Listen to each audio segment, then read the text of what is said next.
Hi, I promised all the backers of my Kickstarter a video on how I play submission Jenga.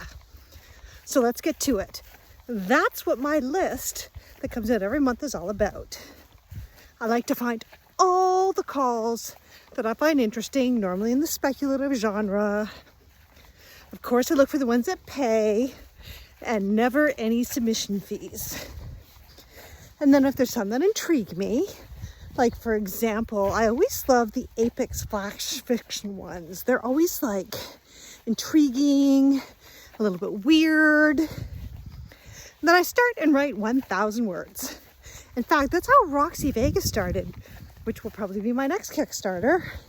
Because I've been doing a serial fiction with her on Substack, but she started as a flash fiction prompt from Apparition Lit, which doesn't exist anymore, but it had a picture of a man smoking a cigarette in like this really dank bar that kind of looked alien. And I'm like, that's cool. But I didn't want to write about a man. I'd rather write about a really rough woman. And what if she was a space trucker on break? And what if she had a horrible gambling addiction? And Roxy Vega was born. So what I end up doing is I send those stories out, usually at 1,000 words first. When I can't find them at home, I'm like, okay, maybe they need to be expanded. So then I take the idea and it becomes a 2,000 word story or a 3,000 word story. Then I go through my chart and I send it to the next place. And I keep track of all of these on a chart, just like this. And I also keep track of where I send them, so I don't send Neil Clark the same story 25 times. I do it old school. I know a lot of people use Submission Grinder, but I remember the day it went down and there was like mass panic in my writing group. So for me, I prefer the charts. It's kind of like pablum for my brain. I love filling them in. Filling in the Excel docs, doing my little check marks. Keeping track of which stories get rejected.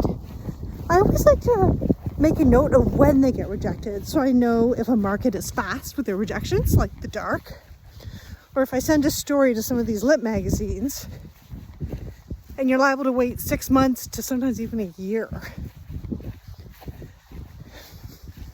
Then if I get enough of them all together, the plan is to string them into a novella like I have with Roxy Vega. I have a couple more in the works that aren't quite done yet. Anyway, I follow Highland's rules, which is, you have to write, you must put it to market, and then you keep it to market until it sells, right? You only revise to the needs of an editor. Now that one I don't follow because I always feel my craft is improving. And sometimes I read a story and go, ew, man, that opening doesn't grab me. Or what was I thinking? I need more try-fail cycles. And then I'll edit them. But anyway, I don't take the rejections to heart. I think that's made me stand out in the writing world, is that I will just take those rejections. I sub and sub and sub and sub and sub, and it's just a matter of numbers. You are more likely to get a win and sell a story the more you get out there. And the more stories you have out there, the more editorial feedback you're going to get, which then improves you as a writer. And, the merry-go-round of your writing voyage just goes on and on and on. Ultimately, though, we have to remember to have fun. And that we're doing this because we enjoy it, because we love it. Because I'm telling you, I've tried to find the money in writing. And it's challenging. You can make far more money writing nonfiction, which is why my paying job is as a journalist. Which of course lends nicely into me doing the research for the markets for all of us. Anyway, I appreciate all of you. Good luck in your submission, Jenga. And I hope to meet you all one day in person at a con. Conferences are my new love. They're so energizing.